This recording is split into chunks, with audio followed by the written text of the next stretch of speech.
पे आपका स्वागत है। आशा करते हैं कि आप सभी लोग अच्छे होंगे और जो लेक्चर दिया जा रहा है उसे आप लोग देख रहे होंगे।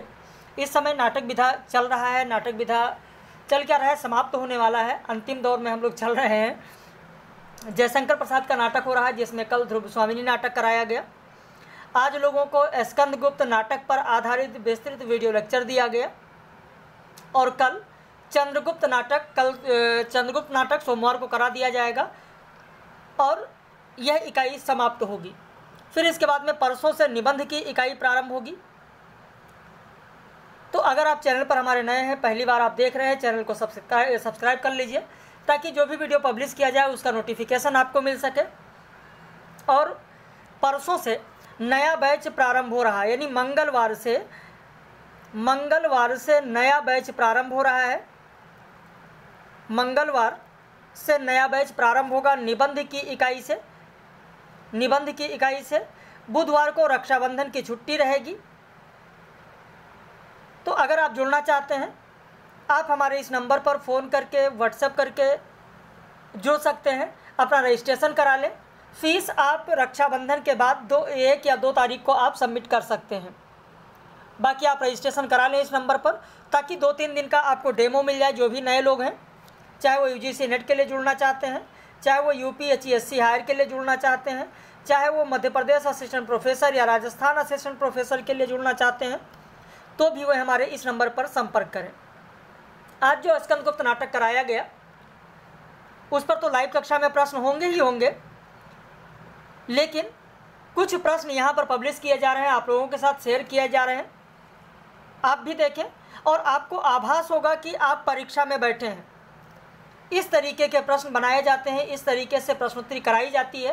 भाई पूरा विस्तृत लेक्चर कराया जाता है, जो टेक्स्ट बुक है वो पूरी करा दी जाती है, उससे महत्वपूर्ण चीज़ें कराई जाती हैं।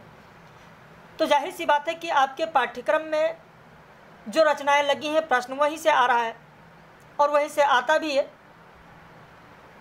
तो अगर आपने उस टेक्स्ट बुक को पढ़ रखा है तो ज़रूर आपको ये आभास होगा कि आप परीक्षा में बैठे हैं। कुछ इस तरीके के तथ्य आपके सामने आएंगे। सिलेबस से बाहर हम लोग बात नहीं करते हैं, जो सिलेबस में है पॉइंट टू पॉइंट वही बातें करते चलते हैं हम लोग। तो कल ध्रुव स्वामिनी नाटक हुआ, आज स्कंदगुप्त नाटक पर लेक्चर दिया गया, कल चंद्रगुप्त नाटक पर लेक्चर दिया जाएगा। आज यहाँ पर आप देखें कुछ प्रश्न आपके साथ साझा कर रहे हैं हम लोग। जैसे स्कंदगुप्त नाटक में बंधु वर्मा की स्त्री कौन है? देवकी, अनंत देवी, जयमाला, देवसेना। बहुत ही साधारण प्रश्न। जयमाला बहुत ही साधारण प्रश्न है। बंधु वर्मा की स्त्री कौन है? तो जयमाला है। बाकी देवकी के बारे में जानते हैं, कुमारगुप्त की बड़ी रानी है। अनंत देवी कुमारगुप्त की छोटी रानी है। देवसेना बंधु वर्मा की बहन है। स्कंदगुप्त नाटक का प्रारंभ किसके स्वगत कथन से होता है? आपका उत्तर हो जाएगा स्कंदगुप्त के स्वगत कथन से होता है। और यह कथन बहुचर्चित है। साहित्य के आप जितने विद्यार्थी हैं सभी को पता होगा कि स्कंदगुप्त का यह कथन अधिकार सुख कितना मादक और सारहीन है। स्कंदगुप्त नाटक के पहले अंक का द्वितीय दृश्य किसके कथन से प्रारंभ होता है? जो द्वितीय दृश्य है वह धातुसेन के कथन से प्रारंभ होता है कि परम भट्टारक, आपने ही स्वयं इतने विकट युद्ध किए हैं। मैंने तो समझा था कि सिंहासन पर बैठे बैठे राजदंड हिला देने से ही इतना बड़ा गुप्त साम्राज्य स्थापित हो गया था। तो पहले अंक का द्वितीय दृश्य। देवसेना का गीत भरा नैनों में मन में रूप किस अंक में है? अंक 1, अंक 2, अंक 3 या अंक 4? आपका उत्तर हो जाएगा ए, पहले अंक में है। अगर ये देखा जाए कि पहले अंक के किस दृश्य में है, अगर बाय द वे पूछा जाता है तो पहले अंक के अंत में है, 7वें दृश्य में है। स्कंदगुप्त नाटक के तृतीय अंक में निम्न गीत किसका है? उमड़ कर चली भिगोने आज तुम्हारा निश्चल अंचल छोर। बंधु वर्मा की बहन, भट्टारक की जननी, माधव कुबेर की कन्या, माधव हो गया, सही कर लीजिएगा, मालोधन कुबेर की कन्या, सर्वनाग की स्त्री। तो आपका उत्तर हो जाएगा सी, मालोधन कुबेर की कन्या। मालोधन कुबेर की कन्या कौन है? विजया। तो ये गीत किसका है? विजया का है। बाकी बंधु वर्मा की बहन तो आप पता ही है आपको, देवसेना है। भट्टार्क की जननी तो आप जानते हैं कमला है, सर्वनाग की स्त्री रामा है। तो इस तरीके का विकल्प दे रहे हैं जिससे पात्रों से भी आपका परिचय हो जाए और आगे आने वाली परीक्षाओं में कुछ इसी तरीके के प्रश्न भी बनेंगे। जिन धनवानों के लिए तुमने धर्म को सुरक्षित रखा, उन्होंने समझा कि धर्म धन से खरीदा जा सकता है, इसलिए धनोपार्जन मुख्य हुआ और धर्म गौड़। यह कथन किसका है? बौद्ध कापालिक का, काव्यकर्ता कालिदास का, अंतर्वेद का, विषयपति का या सिंगल के राजकुमार का? आपका उत्तर हो जाएगा सिंगल का राजकुमार धातुसेन का। धातुसेन, ध्यान रखिएगा। अगला प्रश्न, स्कंदगुप्त नाटक में कुमारगुप्त ने किसे अबोध विदेशी हसोड़ कहा है? प्रश्न संख्या 7 देखें। स्कंदगुप्त नाटक में कुमारगुप्त ने किसे अबोध विदेशी हसोड़ कहा है? उत्तर हो जाएगा डी, धातुसेन को कहा है। स्कंदगुप्त नाटक में किसके वार्तालाप में गीता महाभारत की बात हुई है? यानी यहाँ पर व्यंग्यात्मक बात भी है और हंसी भी है। पर्णदत्त और स्कंदगुप्त के बीच में, पर्णदत्त और चक्रपालित के बीच में, भट्टार्क और अनंत देवी के बीच में, मात्रगुप्त और मुदगल के बीच में। किसके बीच में हुआ है? बहुत ही महत्वपूर्ण है। इसीलिए मैंने कहा था कि जो आप देख रहे हैं उसमें आप देखेंगे कि किस तरीके का दृश्य आपको लगेगा कि आप परीक्षा में बैठे हैं। उत्तर हो जाएगा आपका डी, मात्रगुप्त और मुदगल के बीच में। हास्य व्यंग कह सकते हैं, क्योंकि मात्रगुप्त जो है वो कपड़े से मुंह छिपाकर गठरी खींचकर चलता है, तो मुदगल गठरी खींचता है तो मुदगल कहता है ठहरो भाई, जैसे साधारण लोग अपनी गठरी आप ही ढोते हैं, तुम कष्ट ना करो। और मात्रगुप्त गठरी लेकर उसका चक्कर काटता है, मुदगल पीछे पीछे दौड़ता है। मात्रगुप्त कहता है अब आगे बढ़े कि तुम्हारी टांग टूटी। फिर मुदगल कहता है अपनी गठरी बचाने में टांग टूटना कोई बुरा तो है नहीं, अपशकुन नहीं, बुरा नहीं है, अपशकुन नहीं है। तुम ये ना समझना कि हम दूर चलते चलते थक गए हैं, तुम्हारा पीछा ना छूटेगा। हम ब्राह्मण हैं, हमसे शास्त्रास्त्र कर लो, डंडा ना दिखाओ। हाँ, मेरी गठरी जो तुम लेते हो उसमें कौन सा न्याय है, बोलो। तो यहाँ पर मात्रगुप्त कहता न्याय, तब तो तुम आप्त्या वाक्य मानते होगे।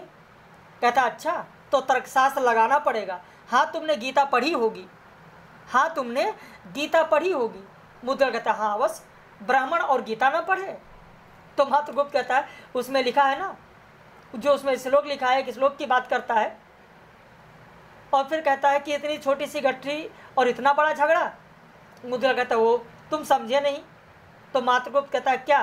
कहता गीता सुनने के बाद क्या हुआ? कहता है महाभारत हुआ गीता सुनने के बाद। कहता तब भैया इस गठरी के लिए महाभारत का एक लघु संस्करण हो जाना आवश्यक है। गठरी में हाथ लगाया कि डंडा लगा। तो इस तरीके से हास्य है यहाँ पर। स्कंदगुप्त के आंतरिक द्वंद्व का कारण क्या है?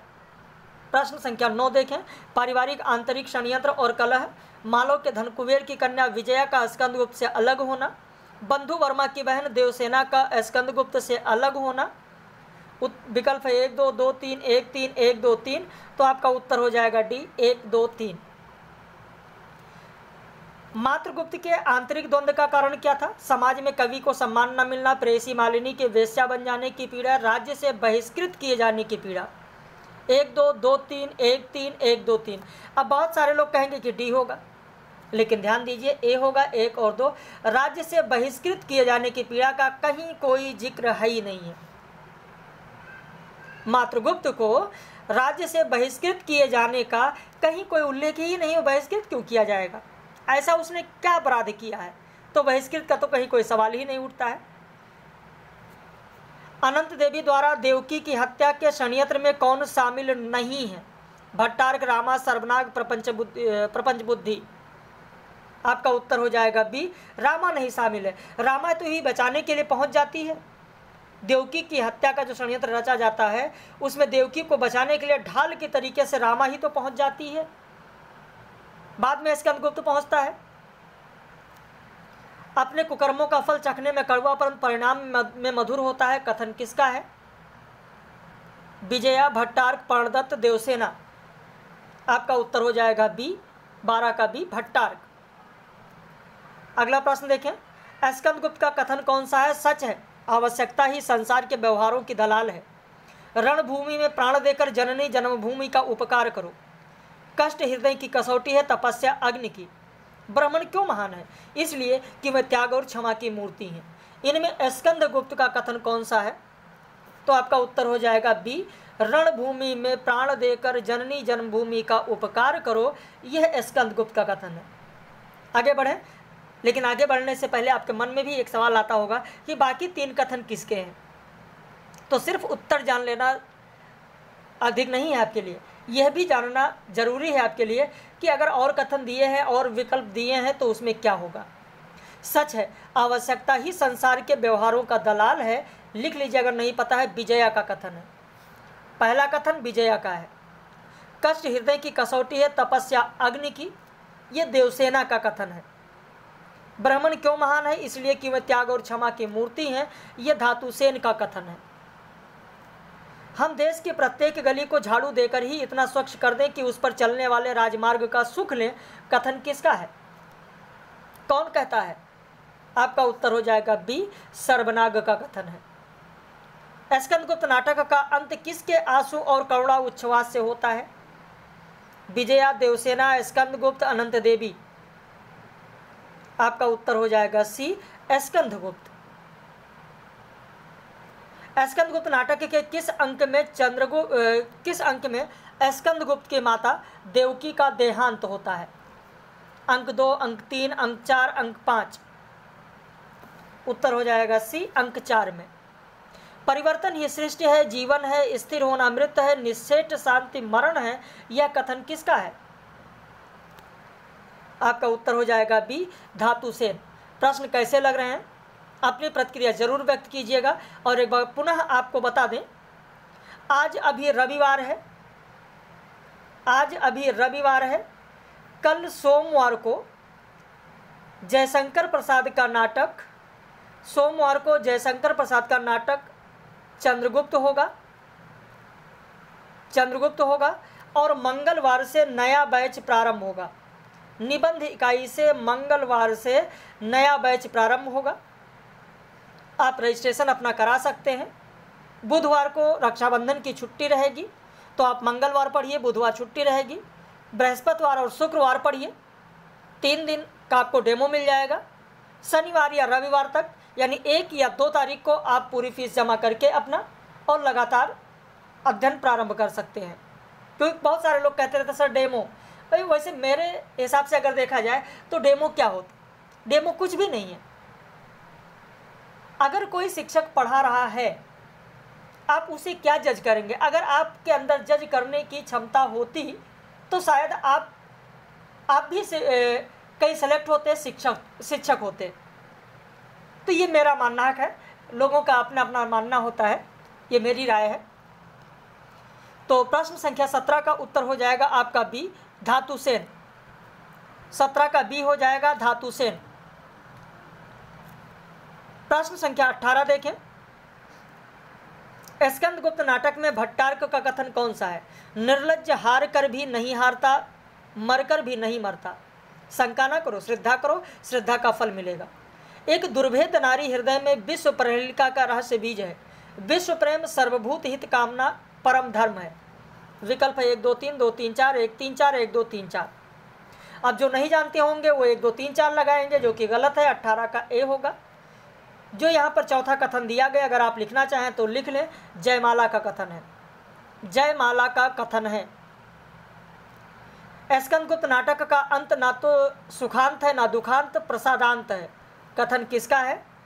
उत्तर हो जाएगा डी, डॉक्टर नगेंद्र का है। प्रसाद के नाटकों से भारतवर्ष की अंतस चेतना के दर्शन का सिंहद्वार अनावृत हो गया है। कथन किसका है? उत्तर हो जाएगा सी, हजारी प्रसाद द्विवेदी। स्कंदगुप्त नाटक का 5वां अंक किसके स्वगत कथन से आरंभ होता है? 5वां अंक में पूछा गया तो यहाँ पर मुद्गल है, विजया है, भट्टारक है, प्रणदत्त है।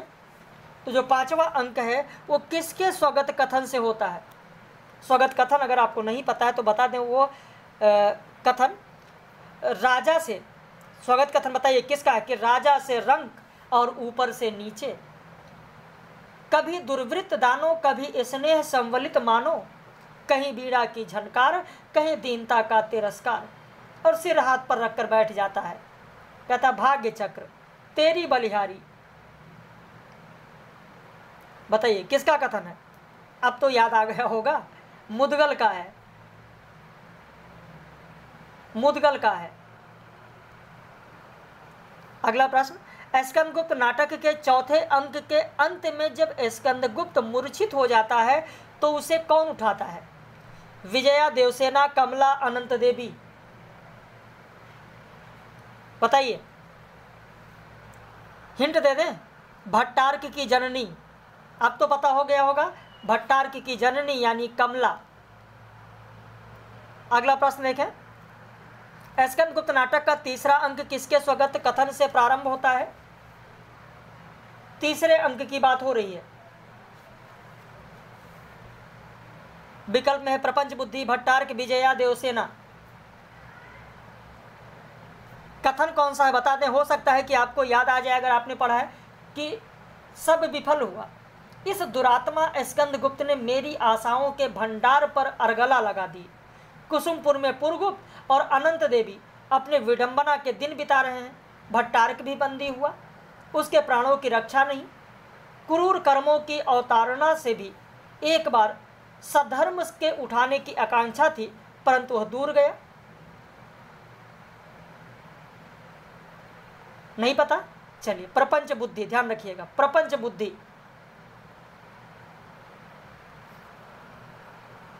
स्कंदगुप्त नाटक के गीतों का प्रारंभ से अंतिम की ओर सही क्रम क्या होगा? न छेड़ना उस अतीत स्मृति से, उतारोगे कब आकर भूभार, हमारे निर्बलों के बल कहाँ हो, संस्कृति के हुए सुंदरतम क्षण। 1 2 3 4, 2 1 4 3, 2 4 1 3, 3 1 4 2। तो आपका उत्तर हो जाएगा 1 2 3 4। और ये जितने गीत दिए गए ये सभी के सभी अंक 1 के हैं, ये सभी अंक 1 में हैं और क्रम से हैं। स्कंदगुप्त नाटक के तृतीय अंक का गीत कौन सा नहीं है?